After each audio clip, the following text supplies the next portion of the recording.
Hey, welcome back to my channel. If you are new here, then hi, my name is Erica, and today I'm doing more of a serious video.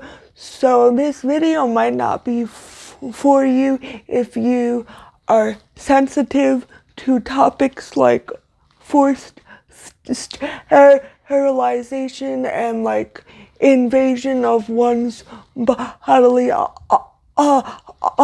autonomy. So I just wanted to give that little, trigger warning or content warning before I get into the video, just in case it's something you don't want to watch. But I think most of the people who click on this video will kind of know what it's about. I mean, I don't know what the title is going to be yet, but I think the title is going to kind of explain what I'm going to be talking about. But today I'm going to be talking about a woman who is often referred to as Ashley X. Her true identity is usually kept hidden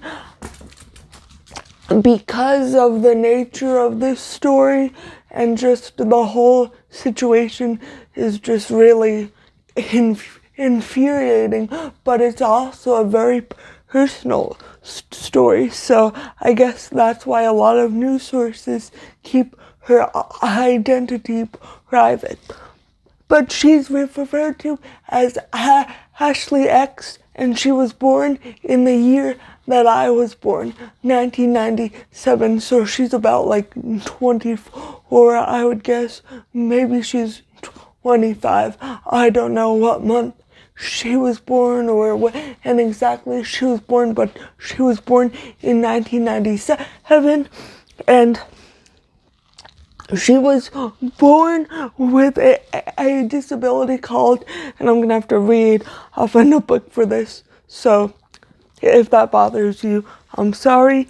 It is called static encephalopathy, and the doctors basically said that her mental state and her development would not progress past that of an infant.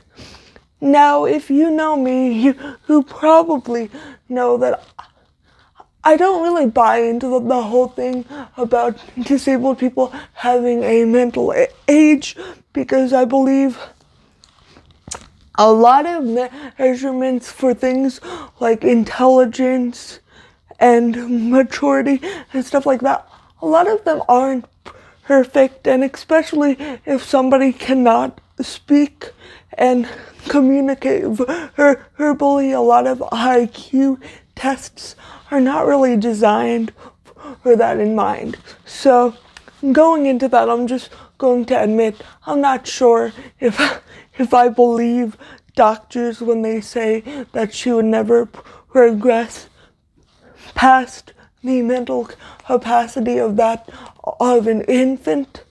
But so that's what doctors said. So her parents put her on a high dose of estrogen and had her uterus and breast buds removed so that she would not go through puberty, she would not get periods, and she would not be sexualized. But also another reason her parents did that was because they did not want her to grow anymore, because they thought it might make it hard to lift her and push her wheelchair and stuff like that.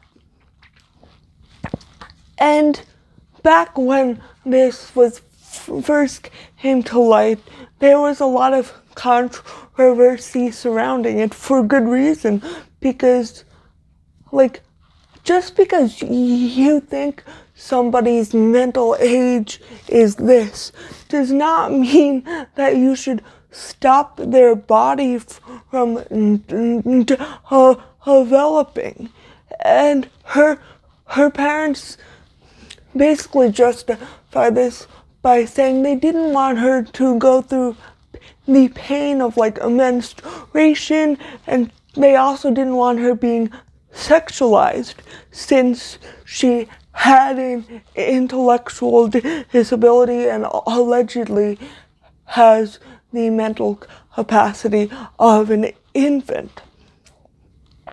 But to me, this is a gross case of forced sterilization, and it violates her bodily autonomy. Like, it's a very crude form of violation because they are physically removing organs from her body without her consent, just so it makes her parents' life easier. And also, we don't truly know what Ashley's mental capacity is, but even if we did, and even if we were sure that she has the mental capacity of an infant, that doesn't matter. That it doesn't make it okay to undergo this major surgery for no medically valid reason. And another part of this that's possibly even more infuriating, although I don't know if anything can truly get more infuriating than this, is that her father, at least he had a blog. I don't think he still posts to it, but he has a blog where he talks about what it's like to have a daughter with a severe disability. So not only are you violating her bodily autonomy, but you're also violating her privacy by just advertising her to the whole world. And for that reason, like, if I include pictures, I'm going to blur out her face because she's not consenting to this. And I'm telling this story to raise awareness and to tell people that this kind of thing still goes on today. It's not something that ended. It's not like Buck v. Bell and all the backlash surrounding that. That did not end forced sterilization of disabled people, because it's still going on today. And it's being justified by parents who say, well, we don't want her to grow much bigger than this. Oh, and since she's young in her mind, we don't want her to be sexualized. But the thing is disabled people, no matter what their mental capacity is, their age is still their age. An intellectually disabled adult is still an adult and should be allowed to do adult things. They may require assistance, but they should not be barred from living their life the way they choose to live it. And I don't think their parents should be able to interfere with that unless they're harming themselves or others, but not in the way like parents might think, oh, well, they shouldn't have sex because they're intellectually disabled. As long as both parties are consenting, I don't believe it should be interfered with unless there is true reason to believe somebody's being taken advantage of. But I think a lot of times people will just assume that people that are that have an intellectual disability cannot consent. And that is not something I can 100% 100% put myself behind, because I think people should be allowed to do what they want to do, and they should be allowed to live their life how they choose to.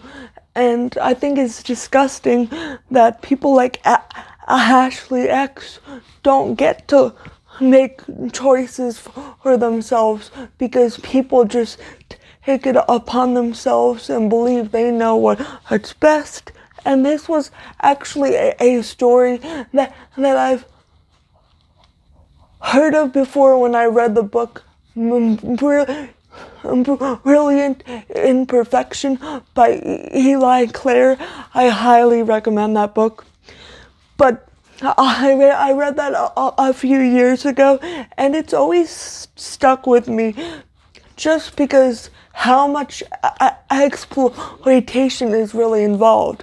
Like, not only did she have to undergo that, but then her father also made a blog where he referred to her as a pillow angel, which is a very infantilizing and dehumanizing term, in my opinion. And then also, I think it was 2 weeks ago, we had to read a story about Ashley X for my grad program. So it's been on my mind a lot because of that. And it's just one of those situations that infuriates me.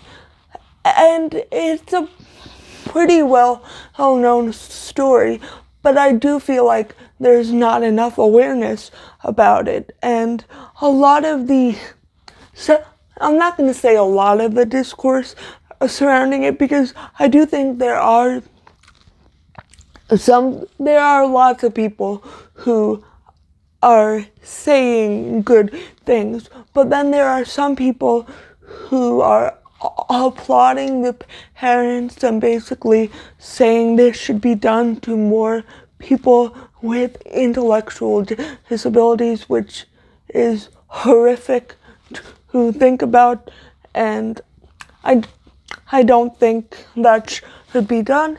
But that is pretty much the end of this video. Thank you for watching. If you learned something, please give it a big thumbs up. And if you have not already and you would like to see more of my content, please consider hitting that subscribe button. Thank you so much for watching, and I hope to see you again next time. Bye.